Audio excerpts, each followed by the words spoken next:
Welcome back today. Guys, I've got kind of an alternate history scenario for you. All right. So, it's 1862. The Confederate States of America enact the King Cotton Strategy.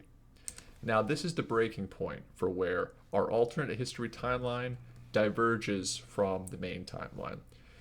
So, you ask, what is the King Cotton Strategy? Well, at the time of the American Civil War, the South exported a large amount of raw goods to Europe.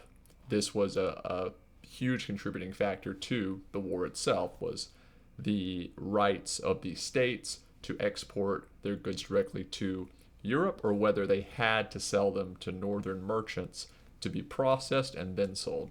So the South came up with a strategy, sometimes referred to as King Cotton, because the main producer of the South, of course, was cotton, right? So France and Britain in particular would buy huge volumes of this cotton to then mill and machine and then sell it to India and Asia and other places. So Britain and France were pretty dependent upon this because the South was the largest single provider of all this cotton and corn, food stuff, uh, fibers, bunch of stuff. But that's cotton's the big one, right? And it sounds cool. So they tried this in real life, and it almost worked. The Confederacy almost pressured France and Britain into the American Civil War on their side. But in a stroke of luck, in a stroke of fate, Britain actually found a island out in the Caribbean that was able to grow cotton in the same way, out and around somewhere around Hispaniola, I think. But this was kind of a fluke thing that happened just in time for the strategy not to work. So with any good alternate history scenario, that's going to be our breaking point. It's one decision or one discovery or one event that very easily could have gone the other way that didn't. So we're starting our scenario there, and it goes the other way. So the Confederacy says, all right, Britain and France, you need to aid us and intervene in the Civil War, or else we're going to cripple your economies and you will probably lose territory to European enemies. So Britain and France intervene, various degrees, naval blockades, troops from Canada coming down, and just pressure. So a stalemate ensues. The Confederacy saw a large amount of success in the early phases of the Civil War with their superior cavalry and their maneuverability. But at this point, they're really on the back foot after the full might of the Northern war machine really comes online. You know that this North has a lot more people, and but they weren't really mobilized at that time. So now they're starting to get mobilized, and the tide is really turning, prompting this strategy. But with the backing of the European powers exerting pressure, the Union is forced to the negotiating table, and peace talks begin. Ultimately, an armistice is reached, and the peace is won. The status quo is clear, however. The North is in the better position. The South is using the borrowed power of their allies. So the North is able to reap large concessions for the South in return for secession. Secession is ultimately granted, but the Confederacy must give up large swaths of North Virginia, northern Texas, and Arkansas. The Confederacy is likewise banned from incorporating any Western territories or expanding west for a period of 20 years. In response to this, the CSA enacts the Golden Circle Plan. This is also a historical plan that they thought about. This is a plan to seize and develop the rich arable territory surrounding the Gulf of Mexico, Cuba, the Caribbean islands, and some parts of South America to create a type of geographical circle that would make up for lost land in North America and allow the CSA to consolidate naval and trade power in that region. In response, the USA doubles down on its own westward expansion, annexing territories at a rapid rate to try and edge out the CSA before the 20-year moratorium is up. Remembering both the War of 1812 and the pressure that Britain was able to exert from Canada in the Civil War, they started to really aggress and raise tensions with our northern neighbor, pressing them and trying to uncover some soft spots. Well, the CSA enacts their Golden Circle plan. They initially fanned rebel groups in Mexico, successfully breaking off and annexing the Yucatan Peninsula as a new state. Spain, bankrupt, agrees to sell Cuba for $100 million in gold-backed bonds. The Havana Accord is struck, and Cuba becomes a new state in the CSA.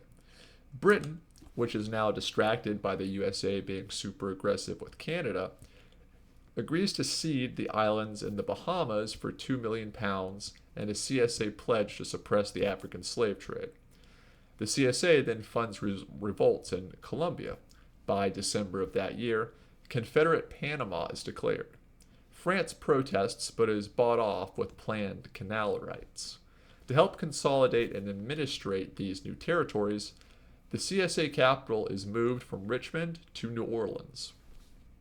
The CSA, cognizant of their growing empire and the administrative challenges, bans the import of African slaves, with a phased emancipation and repatriation program in the future. This is part of a wider plan to phase the mostly agrarian economy to a more industrialized state on par with the USA. 1871, the CSA begins the Panama Canal Project. The United States protests to Britain. 1873, the Treaty of Havana. The U.S. gains a 40% stake in the canal. The CSA retains military control. 1876, the Golden Jubilee Crisis. The CSA attempts to annex Hispaniola. France and Spain, however, threaten war and they back down. At the London Conference, Britain is able to broker peace. The Confederacy gains the Samana Bay in what is now the Dominican Republic as a naval lease. 1881, the Pan-Confederacy Railway is proposed, linking New Orleans to Bogota, jointly funded by the U.S. and CSA bonds. 1888, the Paris Expedition. A Confederate CSA pavilion showcases for the first time to the world the electric grid. 1889, the U.S. launches an invasion of Canada. Early gains are made by the U.S. in the first months of the war. Response by Britain is sluggish due to their colonial overextension and focus on things happening in Europe.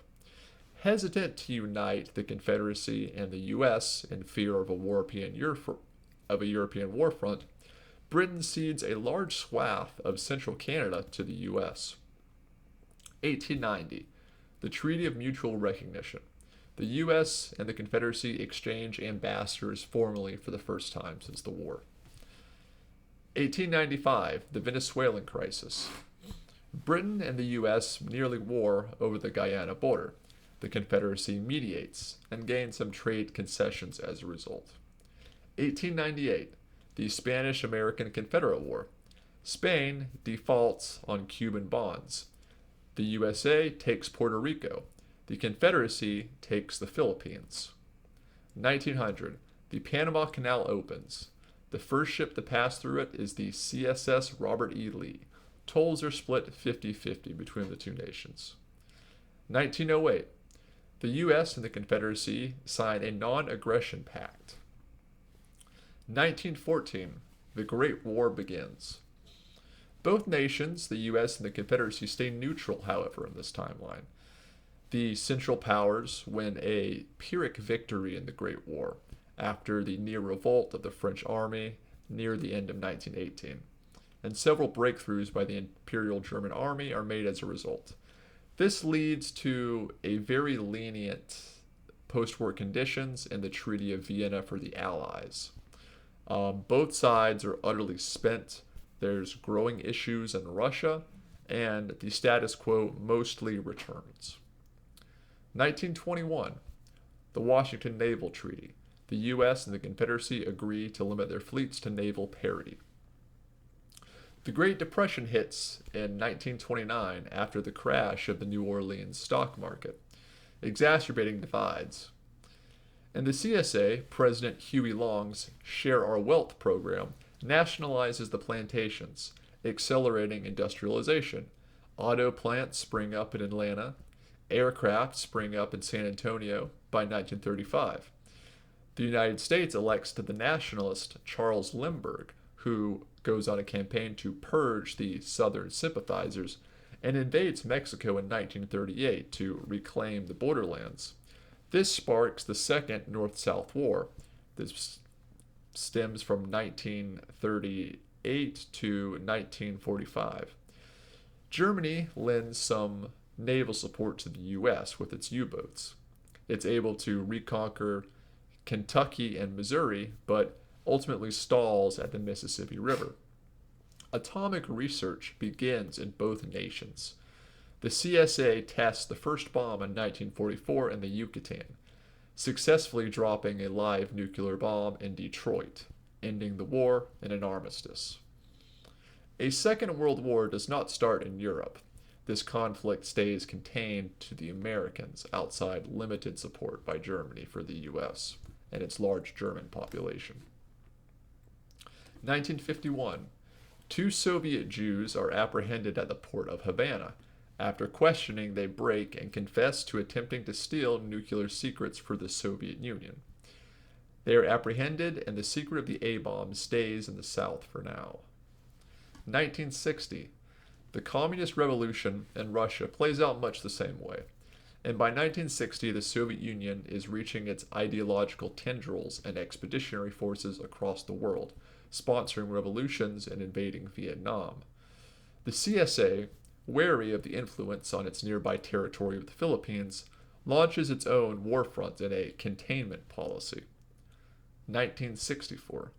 The USA comes into conflict with the Japanese Empire over the islands of Hawaii and Micronesia. These tensions spill over into war when the U.S. imposes an oil embargo on the island nation, publicly condemning its occupation of Chinese Manchuria. 1974. The two American nations, ideologically divided, but each waging wars within the same Asian theater, agree to limited cooperation and lend-lease agreements to help cover each other's logistical weaknesses for the course of the conflict. 1982. The long war against the communists in Vietnam is finally ended after the deployment of 3 nuclear warheads against key targets in Hanoi, Ho Chi Minh City, and the border with China. As a result, the Soviets withdraw, fearing further Southern nuclear retaliation upon their homeland. Meanwhile, the USA's war with Japan grinds to a stalemate. With Soviet attention now fully focused back on the home front in their own borders after the withdrawal from Vietnam, the Imperial Japanese Army fears an invasion into its Chinese possessions from the north and sues for peace. After months of negotiation, a white peace is struck, with both sides walking away from the long conflict to lick their wounds. But let's return to Europe for a moment, shall we? 1990. For almost a century since the Great War, the status quo in Europe has been a greatly expanded Soviet Union stretching from Norway in the north, in the dark red here, down to Myanmar in the south. Opposing the Soviet Union is the Barcelona Pact nations, the Union of Franco-Iberia in the blue, and the German Empire in the gray, with Italy in green staying mostly neutral, and Communist Britain remaining mostly neutral as well, while aiding the Soviets in a not as showy fashion. England, having fallen to syndicalism in the face of massive unrest and food shortages in the 1950s. War almost broke out between these two factions over the fate of Poland, conquered by the Soviets in the 40s, but edging closer and closer to the West ever since. It was partitioned in two, the East ruled by the Soviets and the West by the German Empire, to avoid further conflict. But Polish nationalism had been steadily brewing over the past decade. In 1990, this tension came to a head with massive riots overcoming the Soviet garrisons in the east. In response, Premier Yevgeny Oreshek orders a full reoccupation of Poland, east and west, kicking off the Second World War as other nations form up on ideological and political sides. And there's that map again. You see the Soviets in dark red, the Franco-Iberia in blue, German Empire gray, Italy is green, communist Britain is light red, and then non-aligned nations are all the other colors, basically. In response to this conflagration and war in Europe, the USA and the Confederacy come to a tenuous agreement.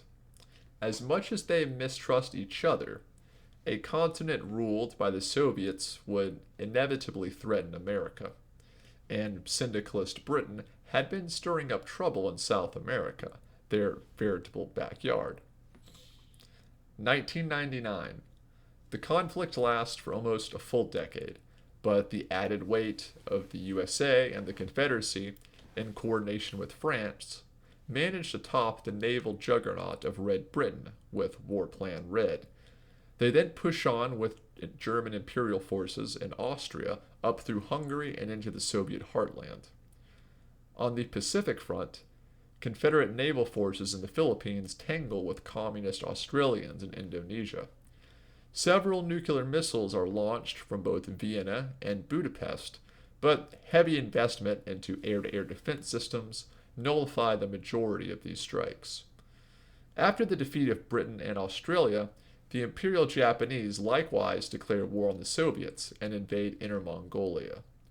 Several rebel groups in Russia, previously suppressed, take advantage of the desperate situation and successfully occupy the Duma and capture 11 out of the 17 Soviet directorates. The largest of these coalition groups, the Orthodox National People's Front, topple the administration and put an end to the conflict. 2000. Nothing ever happens. Nothing ever happens after the millennium. Let's be real about this. The Soviet Union collapses. Russia becomes orthodox again, starts to rebuild. The West is the West, and parity between the USA and the CSA is resolved. There is no integration back to one America. There is a tenuous peace won by the war. But, hey, after 2000, it's the end of history, right? Nothing ever happens. But yeah, what did you think about this alternate history scenario? Did you like it? Was there enough detail? Do you think that's plausible, kind of the way it goes? Or do you think it's just totally silly billiness? Let me know. But that's it for today. See you later.